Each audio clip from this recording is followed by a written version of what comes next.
SCAT College of Engineering and Technology, Cheran Mahadevi, Tirunelveli, where imagination meets innovation. Counseling code 4969. +2 தேர்வு முடிவுகள் வெளியாக இருக்கும் நிலையில் அது குறித்து விருந்தினர்களோடு தேர்வு முடிவுகள் குறித்து பேசிக் கொண்டிருக்கிறோம். தொடர்ந்து பேசலாம். திரு பாஸ்கரமூர்த்தி அவர்கள், 4.97 விழுக்காட்டினர் தேர்ச்சி பெறல. நம்ம தேர்ச்சி அடைந்தவர்களுக்கு வாழ்த்துக்கள், அது எல்லாமே சொல்லிட்டு இருக்கோம். அந்த மாணவர்களை பத்தி பேசிட்டு இருக்கோம். முக்கியமா இந்த மாணவர்களை பத்தி பேச வேண்டியதும் அவசியம். 4.97 விழுக்காட்டினர் தேர்ச்சி பெறல. அவங்களுக்கு அடுத்த வாய்ப்புகள் என்ன? இந்த முடிவுகளை அவங்க எப்படி அணுகணும்? தேர்ச்சி பெறாத மாணவர்கள் இதை பெரிய தோல்வியாக கருத வேண்டியதில்லை. இது வெற்றி தோல்வியிலே வராது. தேர்ச்சி பெறாத இந்த தேர்வில் தேர்ச்சி பெறலை, உடனடியாக நாளைக்கே உங்களுக்கு துணைத் தேர்வு உடனடி தேர்வு வருது.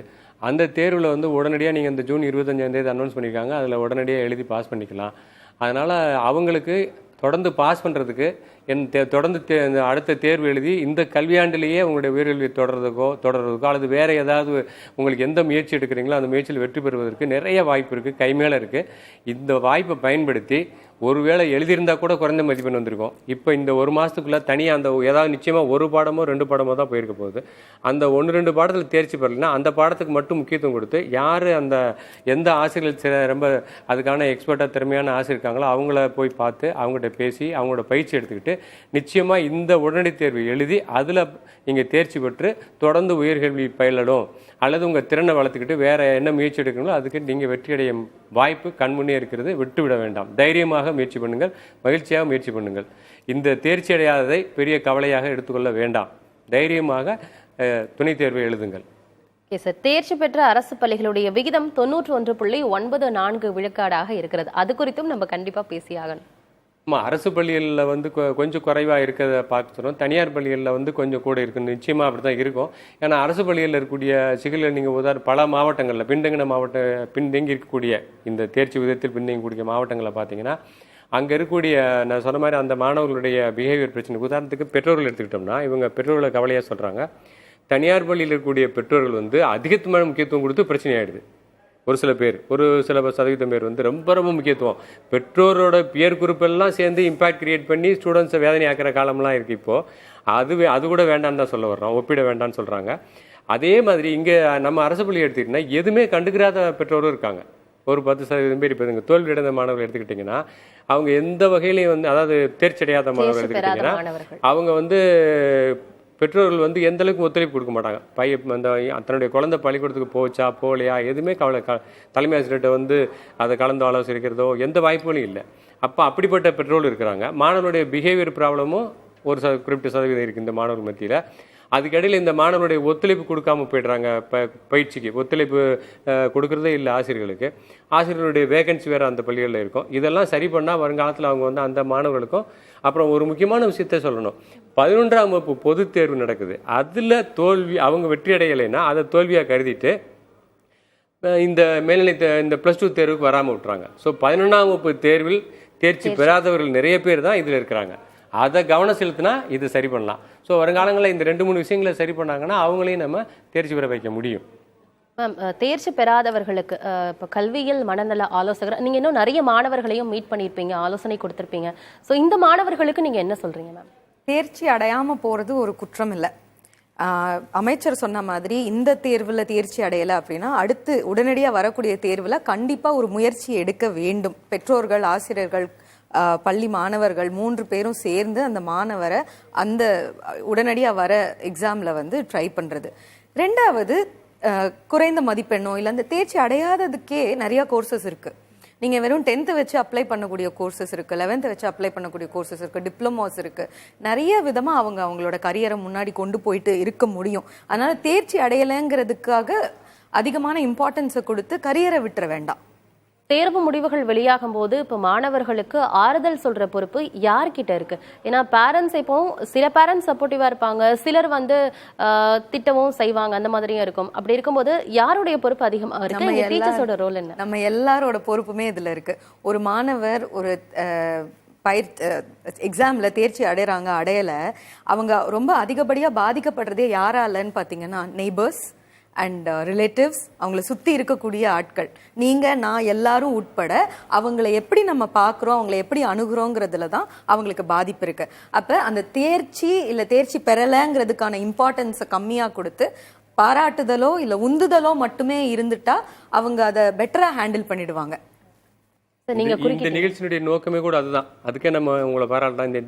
இந்த நிகழ்ச்சியினுடைய நோக்கமே ஒரு முக்கிய நோக்கம் என்னன்னு கேட்டிங்கன்னா, வெறும் நம்ம ஆய்வு பண்ணுறது மட்டும் இல்லை, அல்லது வெறும் பாராட்டுறது மட்டும் இல்லை, யார் தேர்ச்சி பெறலையோ அவங்களுக்கு ஆறுதல் சொல்கிறதாகவும் அவங்க மனசமே தைரியம் கொடுக்கறதாக தான் இந்த நிகழ்ச்சி அமைஞ்சிருக்கு. அதனால் இதுவே அவங்க எடுத்துக்கலாம்.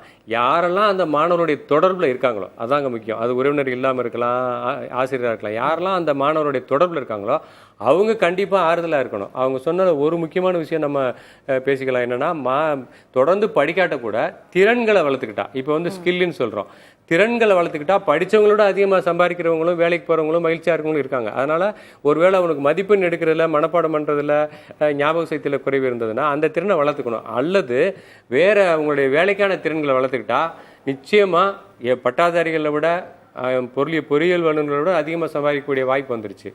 அதனால் அவங்க இப்போ இருக்க தொழில்நுட்ப காலத்தில் கண்டிப்பாக தன்னுடைய ஜாப் ஸ்கில், தன்னுடைய வேலைக்கான திறன்களை வளர்த்துக்கலாம். அதன் மூலம் மகிழ்ச்சியாக இருக்கலாம்.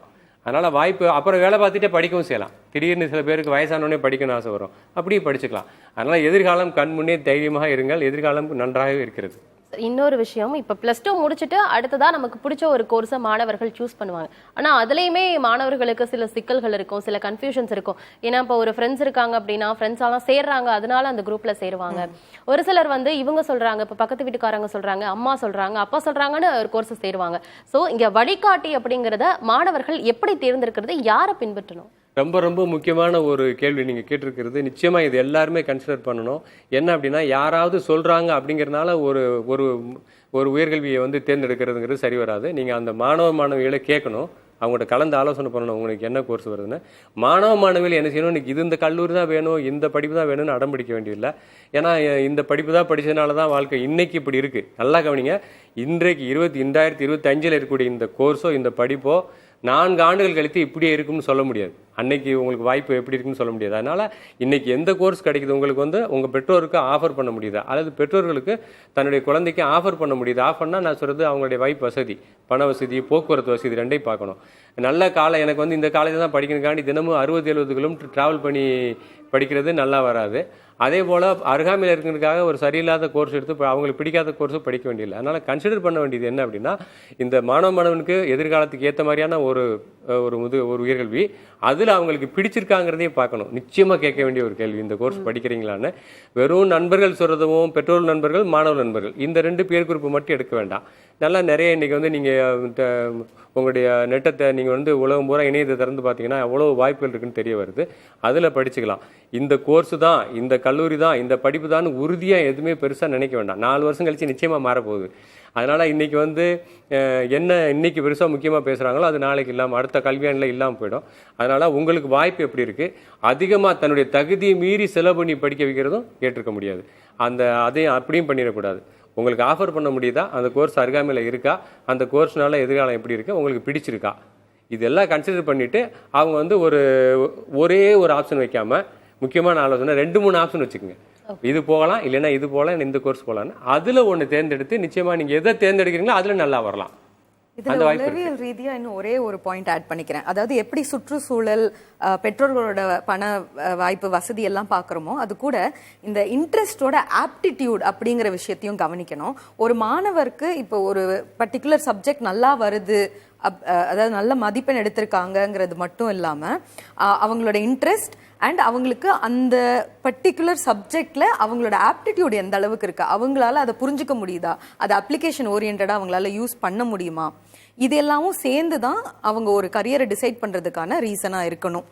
அப்போதான் அவங்களால கண்டினியூடா, ஏன்னா ஒரு காலேஜில் சேர்றதோட அது முடிஞ்சிடல, ஒரு வேலையில் சேர்றதோட அது முடிஞ்சிடல, 10 வருஷம் கழிச்சும் என்னால் அதில் வேலை பார்க்க முடியணும். இன்னைக்கு காலையில் எந்திரிச்சா எனக்கு அந்த வேலைக்கு போகிறதுக்கான பேஷனும் இன்ட்ரெஸ்ட்டும் இருக்கா அப்படிங்கிறதையும் மாணவர்கள் சேர்ந்து முடிவெடுத்துக்கணும். அப்போ சார் சொன்னது போலையும் உளவியல் ரீதியாக அந்த இன்ட்ரெஸ்ட் ப்ளஸ் ஆப்டிடியூட் அப்படிங்கிறதையும் கணக்கெடுத்து அவங்க ஸ்கூலில் இருக்கக்கூடிய டீச்சர்ஸ் இதுக்கு உதவி செஞ்சா மாணவர்களால தேர்ந்தெடுத்து முன்னாடி போக முடியும். SCAT College of Engineering and Technology, Cheran Mahadevi, Tirunelveli, where imagination meets innovation. Counseling code 4969.